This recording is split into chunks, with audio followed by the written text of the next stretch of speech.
Potential हो गया था सबसे स्टार्टिंग में, देखिए टॉपिक पहले देख ले हुए कि नहीं। पोटेंशियल डिफरेंस, दोनों में डिफरेंस, पोटेंशियल और पोटेंशियल डिफरेंस में डिफरेंस तो बताया होगा। पोटेंशियल क्या होता है? Amount of work done in moving charge from infinite to a point inside a electric field of another charge, ये पोटेंशियल है। लेकिन पोटेंशियल डिफरेंस में हम क्या करते हैं, एक चार्ज को उसी दूसरे चार्ज की इलेक्ट्रिक फील्ड के अंदर मूव करते, तब भी तो हमें काम करना पड़ेगा, तो वो जो वर्क है उसे क्या बोलते हैं? ठीक, पोटेंशियल डिफरेंस। इसके बाद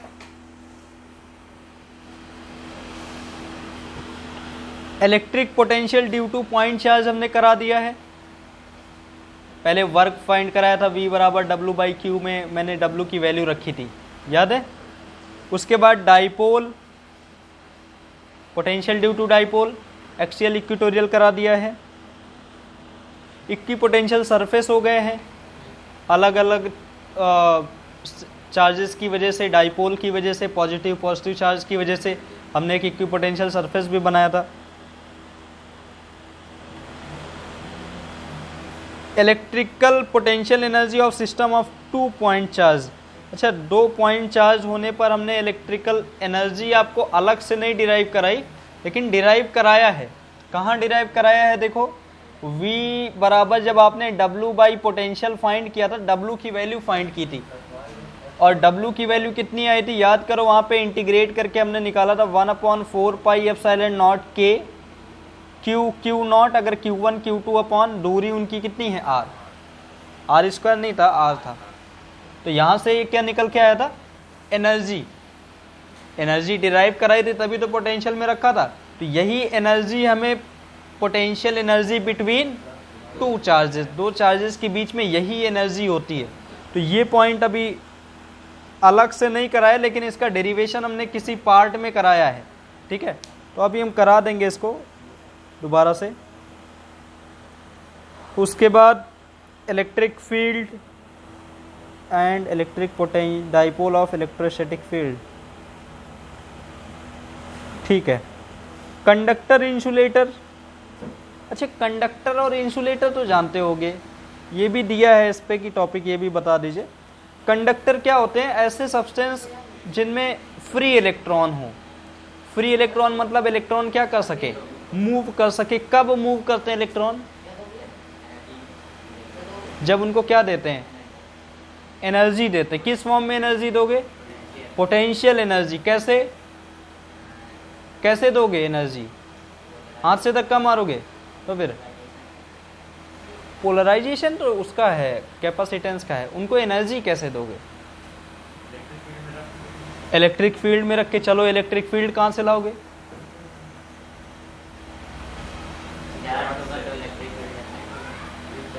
अच्छा, रियल लाइफ में इलेक्ट्रॉन कैसे फ्लो करते हैं? अरे ड्रिफ्ट वेलोसिटी तो करते, कैसे फ्लो करते हैं? अगर मुझे ये तार है, इसमें चार्ज, ये कोई वायर है, ये वायर है, ये कैपेसिटेंस देखे थे, तो कैपेसिटेंस, इसमें पोलराइजेशन होता है। ये मान लो एक वायर है हमारे पास, ये कंडक्टिंग वायर है, ठीक है, इंसुलेटिंग नहीं है। तो हमें इसके इलेक्ट्रॉन्स को फ्लो कराना है, तो क्या करें हम?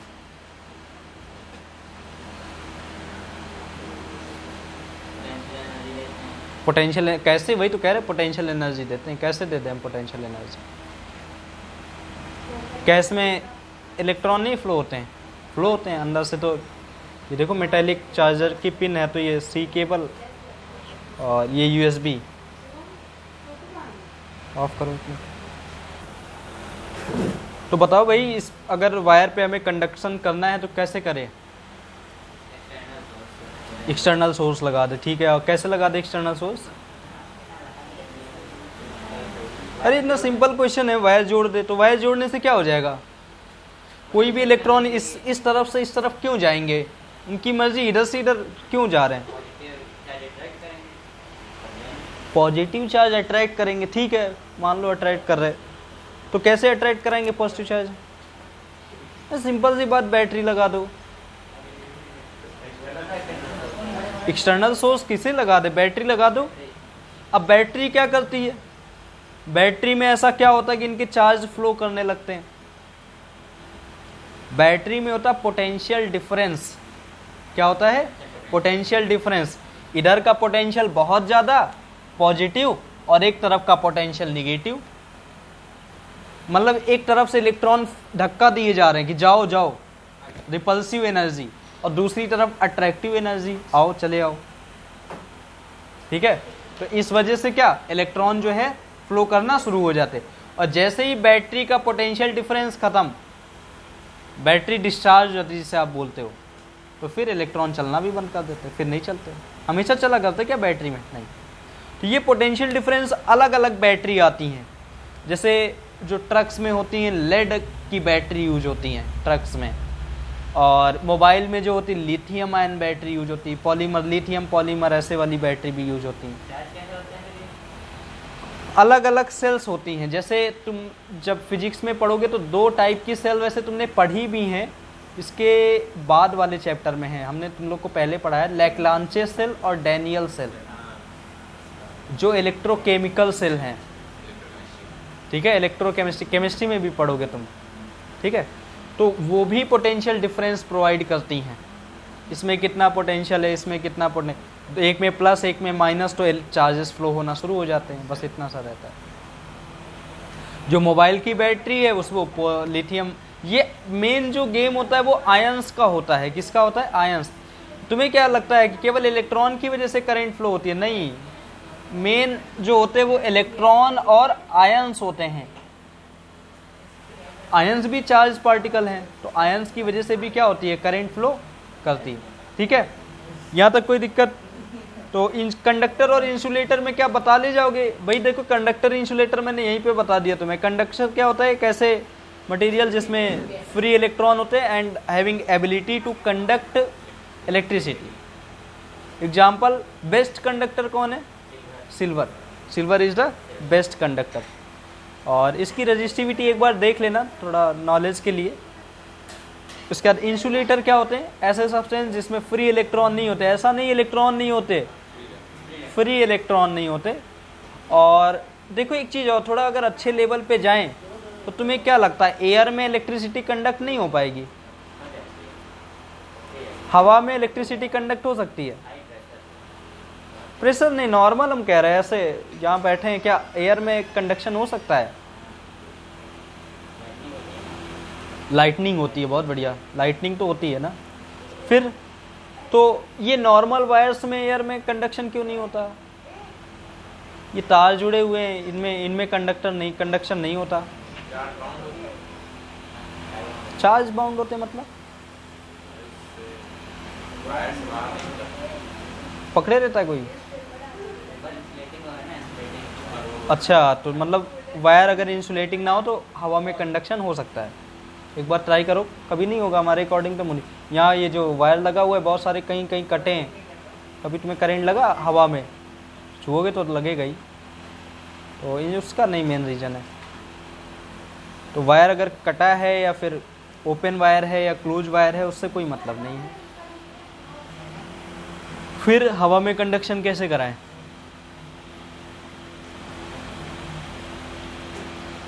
हर एक, देखो 2 स्टेट होती हैं, एक कंडक्शन, 2 बैंड होते हैं, एक वैलेंस बैंड होता है, एक कंडक्शन बैंड होता है। कंडक्शन बैंड थ्योरी से हम तुमको समझाना चाह रहे हैं इसको। एक जो है नीचे वैलेंस बैंड होता है, ऊपर, ये थ्योरी है भी तुम्हारे में, कंडक्शन बैंड होता है। वैलेंस बैंड में बहुत सारे इलेक्ट्रॉन्स होते हैं, इनके बीच में थोड़ी सी गैपिंग होती है जिसको बोलते हैं एनर्जी गैप। तो अगर ये कोई ऐसा सब्सटेंस है जहां पे एनर्जी गैप 3 इलेक्ट्रॉन वोल्ट की है, ये एनर्जी ही है इलेक्ट्रॉन वोल्ट। ये भी कभी कभी तुम लोग कंफ्यूज हो जाते हो, what is electron volt? Electron volt is energy because electron is measured in coulomb and volt, मतलब QV। आपको पता है W बराबर कहाँ से आया? V बराबर W बाई Q से आया, तो W बराबर QV। तो इलेक्ट्रॉन वोल्ट क्या है, एनर्जी। तो इनके बीच में गैपिंग है, एनर्जी गैप है। अगर इस इलेक्ट्रॉन को, एक इलेक्ट्रॉन को यहां से यहां जाना पड़ेगा तो हमें इतनी एनर्जी देनी है, तभी वो जाएगा, अदरवाइज नहीं जाएगा। फिर तो एक तरीके से ये बोल सकते हो, जो मेटल से अगर एयर में कंडक्शन करना है तो उनके बीच का एनर्जी गैप क्या है, काफी ज्यादा है। वो एनर्जी हम वायर्स में देते ही नहीं है।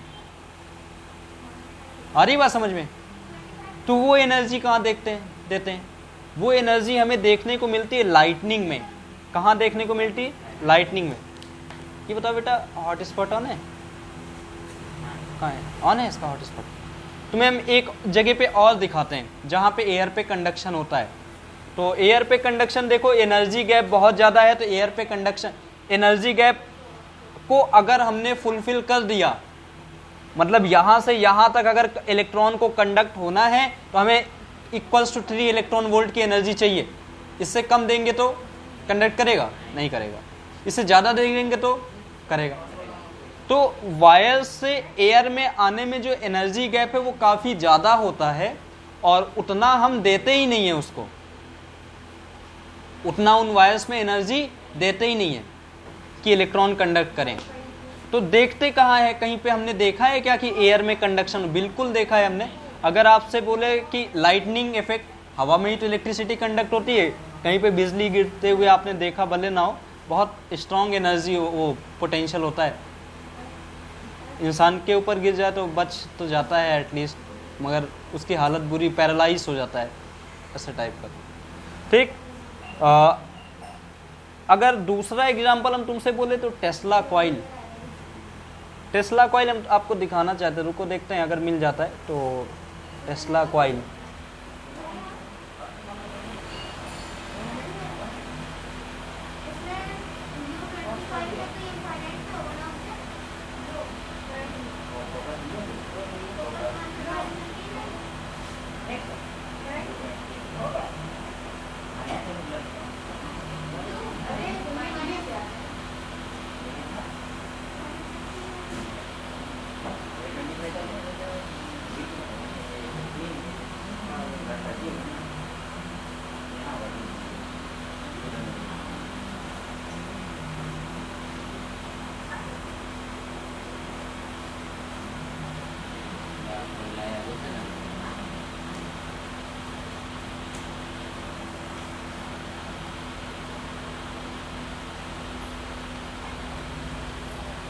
देखो अगर यहाँ पे हम आपको दिखाएं तो एक टेस्ला कॉइल,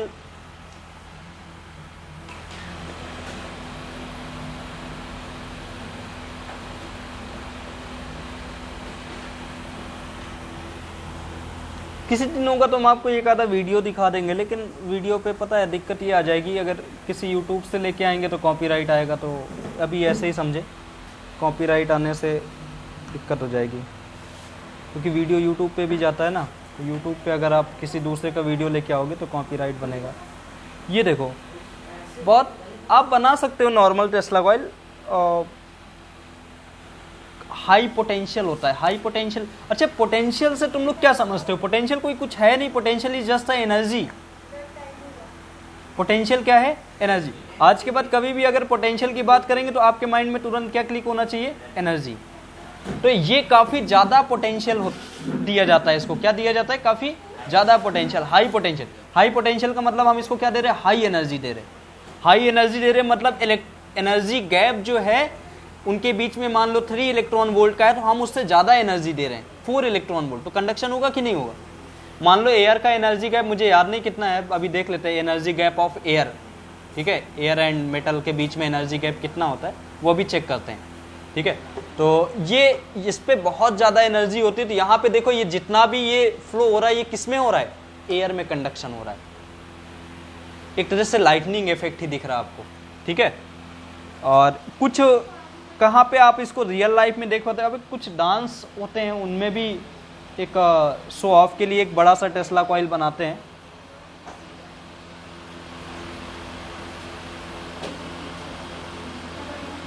कहाँ गई वो? कहाँ पे?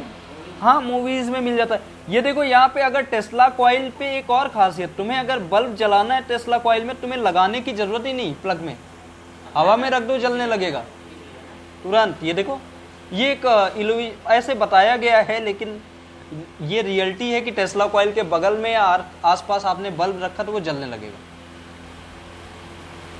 तो एयर में तो कंडक्शन हो रहा है, ठीक है। और अगर कुछ देखते हैं एग्जांपल टेस्ला कॉइल के, अगर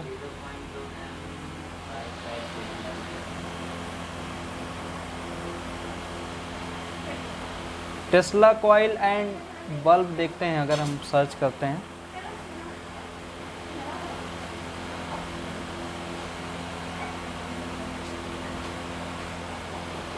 अच्छा एक चीज़ अभी और सर्च करना है हम लोग को कि एनर्जी गैप इसका कितना होता है ना, बता देते हैं अभी आपको।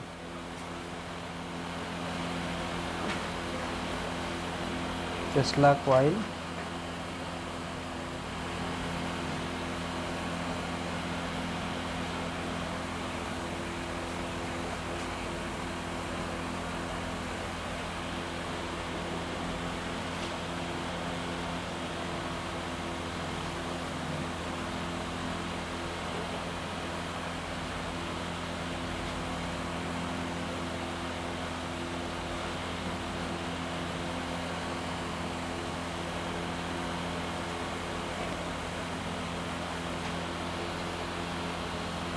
ये देखो, ये अगर आप रियल एलिवेशन है, अगर आप इसको भी देख पा रहे हैं, ये वाली इमेज अगर ये वाली, तो यहाँ पर भी कुछ है नहीं, एक बल्ब CFL देखो बाहर रखा हुआ है टेस्ला कॉइल के बगल में, और वो देखो ग्लो कर रहा है, ठीक है।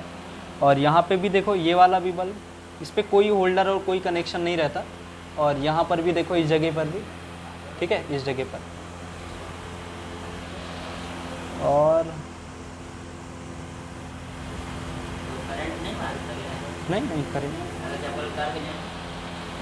नहीं, तब तो फिर मारेगा ही क्यों नहीं। अगर तुम्हारी बॉडी से कंडक्शन हुआ तो करंट तुम्हें क्यों लगता है पता है? तुम्हें करंट इसी वजह से लगता है क्योंकि तुम्हारी बॉडी से चार्ज फ्लो होना, अगर तुम्हारी बॉडी से तुमने किसी भी तरीके से अपनी बॉडी से चार्ज फ्लो होने को रोक दिया, तुम्हें करंट नहीं लगेगा। अब हाई पोटेंशियल ना पकड़ लेना कि बॉडी झेल ही ना पाए, पकड़ लो 11,000 वोल्ट के ऊपर, तो 11,000 वोल्ट पे काम नहीं करना, कभी बहुत हाई पोटेंशियल होता हो। कभी अगर आप उन HT वायर उनको बोलते हैं, high tension wire, HT line, तो हाई टेंशन लाइन पे जब कभी आप ऑब्जर्व करेंगे तो हमेशा एक, ये देखो ये ऐसे ही जल रहा है, ठीक है, तो हमेशा एक आवाज़ आया करती है, जैसे बारिश नहीं होती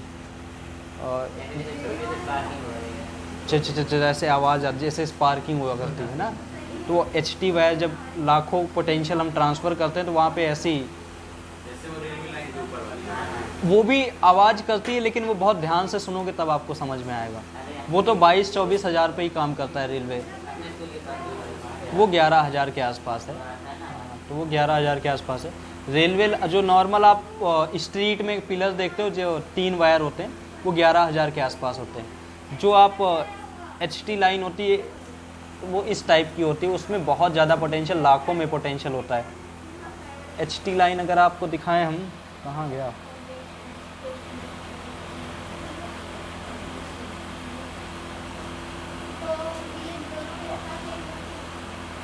HT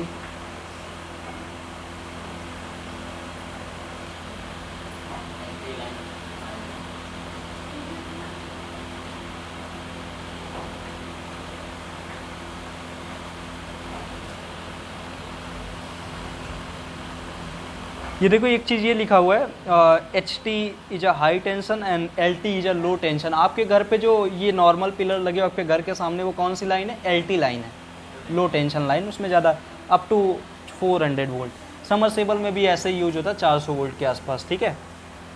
HT is a bulk who need 11 kV और एबव, 11 किलो वोल्ट, मतलब 11,000 के ऊपर HT लाइन, या फिर इसके ऊपर लाखों में भी आती है HT लाइन। अगर हम आपको डायग्राम दिखाएं इसका,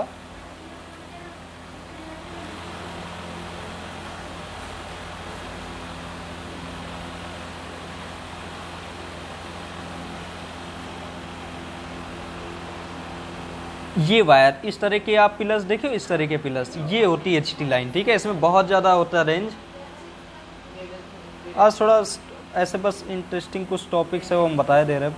इस तरह के आपने रियलिटी में देखा होगा, जान लो थोड़ा सा। फिजिक्स में केवल पढ़ा नहीं जाता, थोड़ा सा अगर आप एक्सटर्नल नहीं जानेंगे तो कोई मतलब नहीं। इस तरह की लाइंस जो होती है वो HT लाइन होती हैं। इस तरह के वायर उनके काफ़ी मोटे होते हैं। हाँ हो गया, एक मिनट, एक बता रहे ऑफ करो इसको, एक मिनट।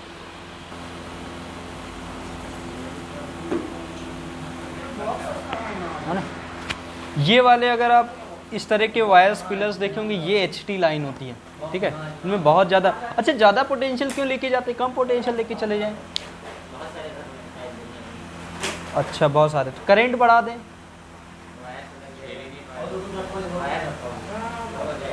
हम इतना पोटेंशियल बढ़ाने की क्या जरूरत है भाई, 220 चाहिए, हम 220 लेके जाएंगे, करंट बढ़ाने। देखो पावर का फार्मूला VI होता है, वोल्टेज 220 ही रखो, करंट बढ़ाते चले जाओ। पैरेलल सीरीज क्या है यहाँ पे? अभी हम कह रहे वोल्टेज ना बढ़ाएं, ऐसे ही लेके जाइए। देखो सारे आपको HT वायर्स आपको दिखेंगे, इस तरह के सब HT लाइन है। ऐसे पिलर मिले तो उनसे दूर रहा करो। और ऐसे पिलर्स में एक खासियत और है, पता है, अगर ऊपर करंट जा रही है, जमीन में आप चल रहे हैं, तो आपको हल्का हल्का सा करंट भी लगता है। इतना करंट जैसे चींटी नहीं काटती है, आंट बाइट सभी को काटी होगी, तो उस तरह का जब आप रखे होंगे, जब आप ज़मीन पे पैर रखेंगे, हमेशा नहीं, मान लो कोई वो एनर्जाइज हो गया हो वो पार्टिकल, तो जब आपको वो टच करेगा तो उतनी तेज़ी आपको लगेगा करंट, और आपको इतना लगेगा कि फील होगा और आप हटा लेंगे उसको। और अगर उनके नीचे कोई मेटल रखा हुआ है, उसके ऊपर अगर आपने हाथ ऐसे ऊपर नीचे, मतलब उसके ऊपर रफ किया ऐसे करके, तो आपके हाथ और उस मेटल में के बीच में स्पार्किंग भी होती है। वो हार्मफुल नहीं होता है कि यहाँ आपको कुछ हार्म करेगा, वो इतना हाई पोटेंशियल ऊपर होता है, तो उससे हार्म नहीं होगा, वो काफ़ी ऊपर होता है, लेकिन नीचे तक इफेक्ट दिखता है। हम आपको ये बता रहे हैं, एयर में हल्का सा कंडक्शन होता है, एनर्जाइज हो जाती है उस जगह की एयर, ठीक है, ये हम आपको बताना चाह रहे हैं। तो ऐसा नहीं, क्यों एनर्जाइज हो जाती है, क्योंकि वहाँ का जो एनर्जी गैप है वो एयर से कहीं ना, एनर्जी गैप ऑफ एयर हम लोग देख लेते हैं कितना है, मुझे टाइम तो नहीं याद है, मैं देखता हूँ।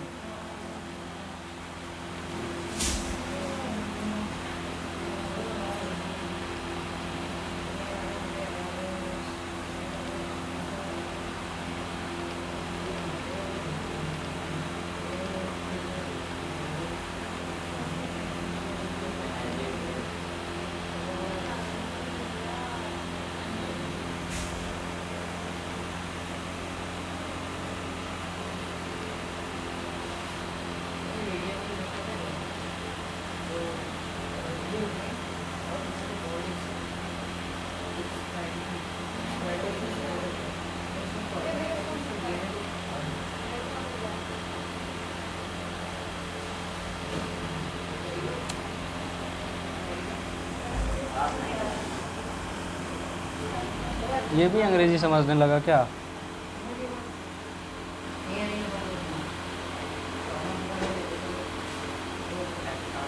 अच्छा कुछ आ जाएंगे, अगर इंसुलेटर का कुछ देखें हम लोग, एनर्जी गैप कितना होता, ताकि हमको ये समझ में आ जाएगा कि अगर हम कितनी एनर्जी देंगे। एयर भी एक एज ए इंसुलेटर, मुझे उम्मीद है कि इस पर मिल जाएगा एनर्जी गैप। कई लोगों का एनर्जी गैप जरा देखें कितना, कुछ दिया है क्या किसी का energy gap? Is approximate equals to 15 electron, मतलब 15 EV के आसपास होता है। अगर कुछ मिल जाए तो बहुत बढ़िया, देखते हैं, मुझे क्या पता मिलेगा कि नहीं। इमेज देखते हैं थोड़ा सा, वहाँ ज़्यादा मेरे पास सेव तो है नहीं कोई है, पर इमेज देखते हैं, वहाँ पे शायद कुछ मिल जाए। एक चार्ट टाइप का मिल जाए तो हमें ये समझ में आ जाए इनके बीच का एनर्जी गैप होता कितना है। कोई दिख रहा चार्ट?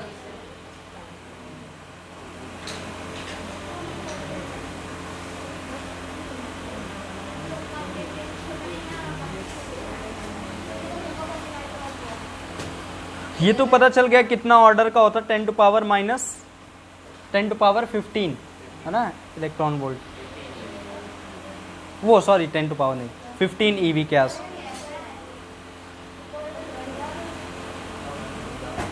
पर मिलेगा नहीं मुझे लग रहा। ये कुछ दिया हुआ है शायद ये, लेकिन चले तब तो। कहाँ गया वो? ये ऊपर मुझे दिख रहा है, ये लिखा है क्या? इसमें है क्या?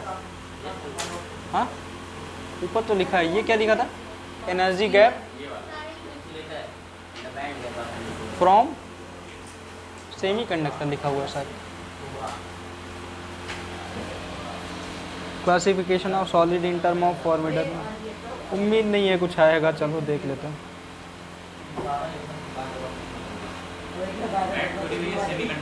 सेमी कंडक्टर में पढ़ना है, इसीलिए तो आपको थोड़ा डिस्क्राइब कर रहे हैं। बैंड थ्योरी है आपके पार्ट में। हमको लगता नहीं नेट भी दिक्कत कर रहा है। वैसे एयर का हम चेक कर लेते हैं, फिर टाइप करना पड़ेगा। नहीं करेंगे। अरे यार आया तो था।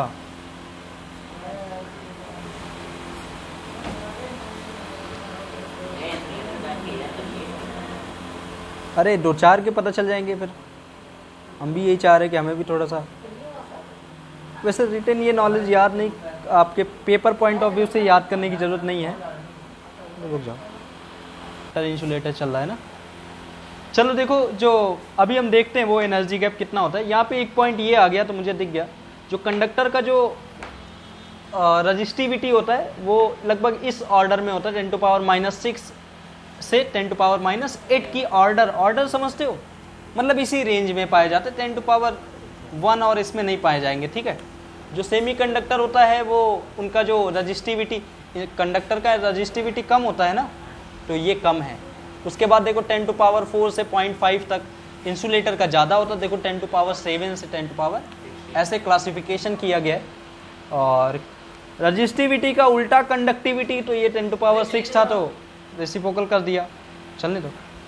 ये जो हो गया इसका उल्टा कर दिया तो ये हो गया, इसका उल्टा कर दिया तो ये। नेक्स्ट देखो टेम्परेचर कोफिशिएंट, अभी आप नहीं जानते हो। Current due to free electron, due to free electron no current, क्योंकि वहाँ फ्री इलेक्ट्रॉन नहीं होते।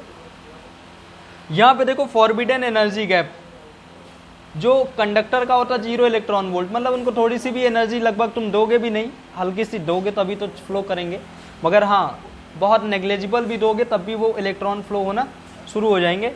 सेमी कंडक्टर में 0 से 1 इलेक्ट्रॉन वोल्ट के बीच में एनर्जी गैप होता है। किसी दिन हम आपको बताइएगा तो हम इसको फील कराएंगे कि 1 इलेक्ट्रॉन वोल्ट होता कितना है, रियल लाइफ में 1 इलेक्ट्रॉन वोल्ट एनर्जी कितनी होती है, इसको हम फील कराएंगे आपको। अभी बस इतना ही रखें। ये इंसुलेटर में ग्रेटर देन 6 इलेक्ट्रॉन वोल्ट, अभी उन्होंने बताया भी था लगभग 15 इलेक्ट्रॉन वोल्ट के आसपास उनका एनर्जी गैप होता है। कुछ कंडक्टर ये जानते ही हो, प्लेटिनियम, एल्युमिनियम, सिल्वर, कॉपर, ठीक है। और ये सेमी कंडक्टर भी जानते हो आप, ठीक है। वुड, प्लास्टिक, डायमंड, माइका, ये सब जो है वो इंसुलेटर है ना।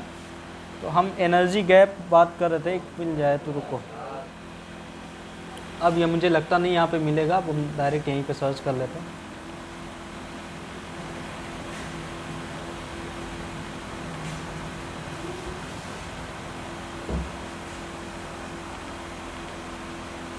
देखो कहाँ लिख रहा, लाइन के पहले से लिखना शुरू करता है।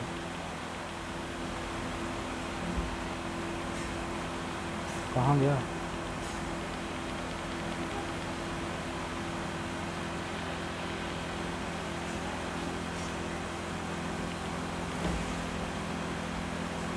अरे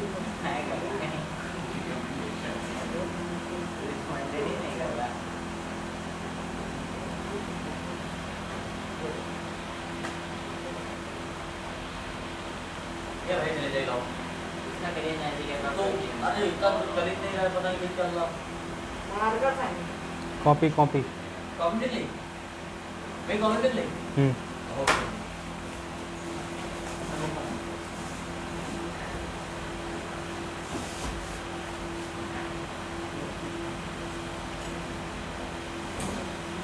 देखना पड़ेगा, पता नहीं इस समय हम सर्च नहीं करते, बाद में देख के बताते कल अगर मिलता है मुझे तो। अभी तो मुझे नहीं दिख रहा कहीं।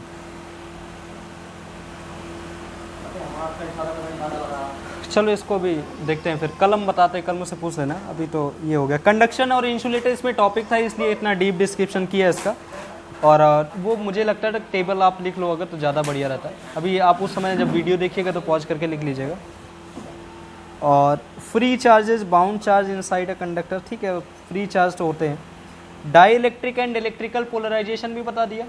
डाई इलेक्ट्रिक कोई भी मटेरियल जो पोलराइज हो पाए, में भी कुछ कह नहीं सकते कि इंसुलेटर को ही हम एक तरह से डाई इलेक्ट्रिक बोल सकते हैं, ठीक है। मान लो जैसे कि अभी उस दिन हमने एक कैपेसिटर के बीच में हमने एक डाइलेक्ट्रिक रखा था तो वो पोलराइज हो गया था, ठीक है।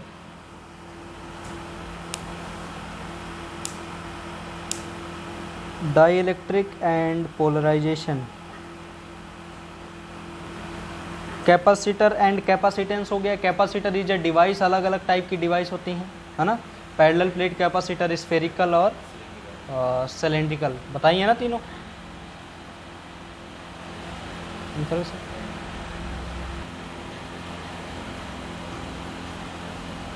कैपेसिटर कॉम्बिनेशन ऑफ कैपेसिटर नहीं हुआ, वो हम करा देते हैं। कैपेसिटेंस अलग अलग हो गया, एनर्जी स्टोर्ड हो गया। वैसे एक टॉपिक और रह रहा है, इन्होंने लिखा नहीं है, रीडिस्ट्रीब्यूशन ऑफ चार्ज ना, इसमें नहीं लिखा लेकिन करा देंगे। चलो आज कॉम्बिनेशन ऑफ कैपेसिटर कर लेते हैं।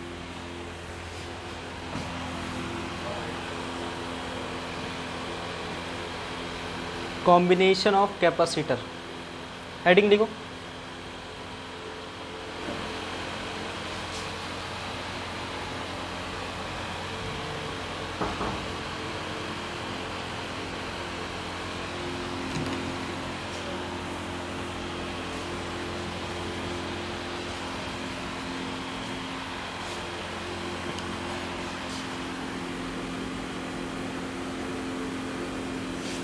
कॉम्बिनेशन ऑफ कैपेसिटर, कितने टाइप के कॉम्बिनेशन होते हैं? दो नहीं तीन होते हैं। एक तीसरा आप दो समझ जाते हैं, तीसरा अपने मन से आपको आ जाता। सीरीज, पैरेलल और थर्ड वन मिक्स्ड, वो हम कराएंगे नहीं मिक्स्ड। आप सीरीज और पैरेलल को अलग अलग सॉल्व करके मिक्स को सॉल्व कर सकते हैं। उनमें से पहला कॉम्बिनेशन क्या है? Series combination. देखो बेटा, सीरीज कॉम्बिनेशन में क्या होता है? सीरीज कॉम्बिनेशन तो तुमको पता ही है। तीन कैपेसिटर की बात करते हैं। Consider 3 capacitor of capacitance C1, C2, C3 connected with a source of battery having potential V volt. The net charge flow through the plate is Q। कैसा कनेक्शन है? सीरीज में। सीरीज में क्या कांस्टेंट होता है? करंट। करंट मतलब charge. तो यहाँ पर भी चार्ज कांस्टेंट होगा, Q, Q और Q। यहाँ करंट नहीं फ्लो करेगी अगर हम DC सप्लाई दे रहे हैं इसको। कैपेसिटर, ये हम आपको अभी प्रूव कराएंगे नेक्स्ट चैप्टर्स में। आपको ये बताएंगे कि कैपेसिटर के अंदर से DC सप्लाई नहीं फ्लो हो पाती है। तो यहाँ पे चार्ज अगर प्लस है तो ये इधर प्लस आ गया। ड्यू टू पोलराइजेशन इधर कौन सा आ जाएगा? Minus, plus, minus, plus, minus. तो जितना चार्ज इसमें आया उतना चार्ज इस पे, उतना ही चार्ज इस पे। चार्ज कहीं नहीं गया। यहाँ का पोटेंशियल V है तो यहाँ पे पोटेंशियल का डिवाइड हो जाएगा। पोटेंशियल क्या हो जाएगा? डिवाइड। मतलब यहाँ का पोटेंशियल V1, इधर का पोटेंशियल V2, इधर का पोटेंशियल V3। जितना पोटेंशियल हम यहाँ पे देंगे उतना ही तो हमें आगे जाके डिवाइड होगा। 10 वोल्ट का पोटेंशियल देंगे तो वही तो आगे जाके डिवाइड होगा। मतलब नेट अगर ऐड करेंगे तो 10 ही तो आएगा। ड्रॉप पोटेंशियल एनर्जी 10 जूल की एनर्जी दे रहे हो तो वही 10 जूल तो आगे डिवाइड होगी। तो V नेट बराबर जो नेट पोटेंशियल है ये equals to V1 plus V2 plus V3। कहाँ से लिखा ये? बाई, हमने बोला था पोटेंशियल को आप एनर्जी ही मानिए, by conservation of energy. Q बराबर बेटा आप क्या जानते हो? CV। तो V बराबर आप क्या जानोगे? Q by C। ठीक है, तो यहाँ पे क्या लिख दें? V नेट है तो Q बाई C, क्योंकि C is a net potential. V1 equals to Q by C1, V2 equals to Q by C2, V3 equals to Q by C3। Q common and cancel, cancel हो जाएगा तो क्या हो जाएगा? 1 by C equals to 1 by C1 plus 1 by C2 plus 1 by C3। जरूरी नहीं हमारे पास हमेशा 3 capacitor, may be n number of capacitor. For n number of capacitor 1/c net equals to कितना हो जाएगा, 1/c1 plus 1/c2 plus 1/c3 and so on 1/c। कोई दिक्कत? नोट कर लेते सर, नोट कर लो।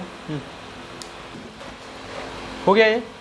इसके बाद देखो पैरेलल कॉम्बिनेशन। याद रखना सीरीज में बेटा ये नहीं होता जैसे आप रजिस्टर में जोड़ते हो R बराबर R1 plus R2 plus R3, यहाँ पे सीरीज में रेसिप्रोकल वाला समेशन होता है, ठीक है। Parallel combination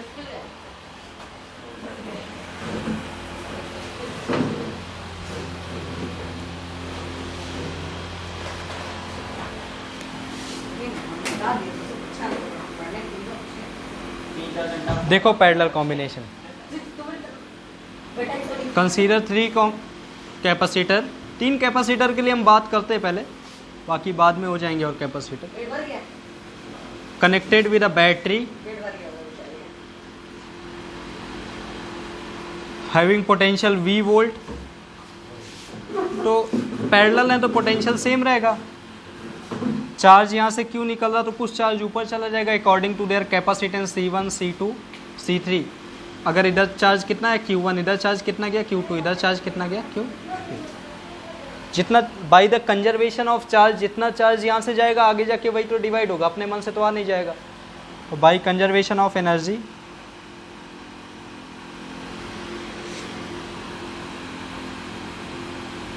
conservation of energy से Q बराबर हम क्या लिख सकते हैं, Q1 plus Q2 plus Q3। Q बराबर बेटा आप जानते क्या हो CV, तो Q1 बराबर C1V, Q2 बराबर Q3 बराबर, यहाँ पे रख दें putting Q1 Q2 Q3 and Q in equation first. Q equals to Q1 plus Q2 plus Q3, रख दिया वैल्यू। CV ये नेट है, नेट चार्ज ना, equals to C1V plus C2V plus C3V। V common करके cancel कर दो तो आपका जो नेट कैपेसिटेंस आ जाएगा पैरेलल में C1 plus C2 plus C3। और भी अगर कैपेसिटर जुड़े हुए फॉर n